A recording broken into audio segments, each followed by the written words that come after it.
suppose have some games.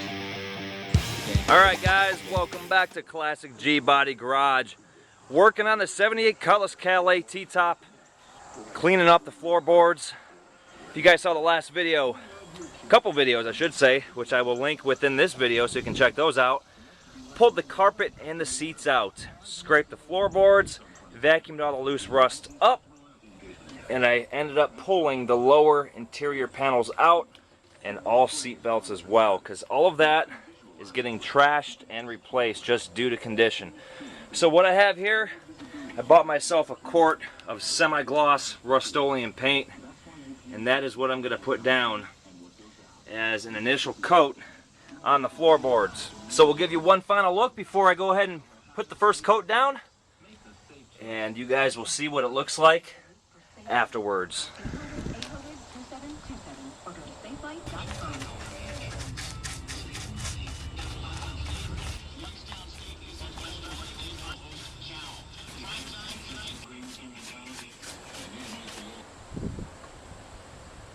Alright, the floor is nice and dry. Everything looks like it came out great.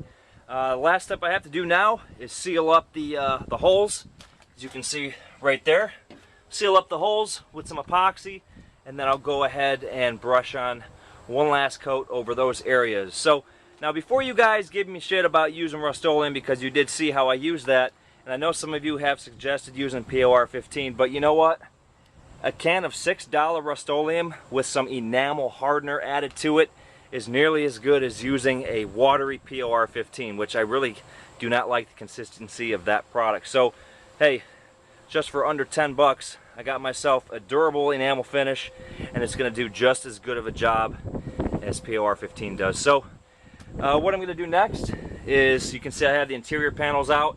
I mentioned that I'm going to be throwing some darker blue seat belts and lower interior panels in here. So I'm going to go ahead and scrub up the seat belts and get those dry and start assembling this interior.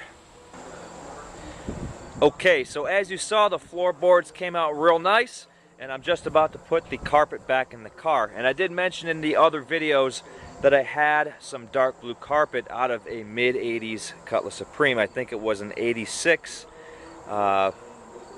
And I also snagged some of the interior panels as well out of that same car, out of the junkyard.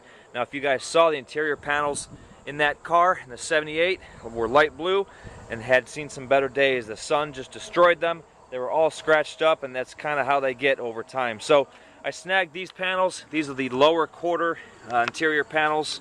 Let me lift this up real quick. You can kind of get an idea what they look like. You can see how dirty they are. I'm in the process of cleaning them. But what I like to do with a lot of these cars is, you know, over time the seat belts get all nasty, and I just lay these seat belts out, pull them out of the retractor, lay them out, and go ahead and I start cleaning them.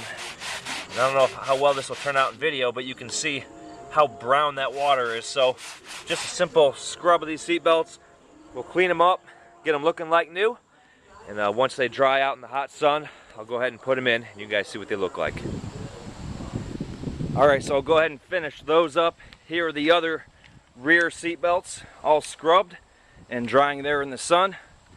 And in the next video, guys, I will be throwing the carpet in this car since the floor is all done and dry. And I'll go ahead and throw those rear interior panels in along with the seat belts and the front, or the upper and lower part of the rear seat. And we'll see how this car starts looking and coming together. So make sure you guys are subscribing, leaving comments, and all that good stuff. And oh yeah, I almost forgot to mention, you know, it's been about a year since I've actually bought another car, truck, whatever it might be. So maybe I made a little purchase. Maybe one of my subscribers got me into some trouble once again. So you guys will have to keep on checking back, subscribing, and see if you guys can guess what I bought. Alright guys, I will talk to you in the next Classic G Body Garage video.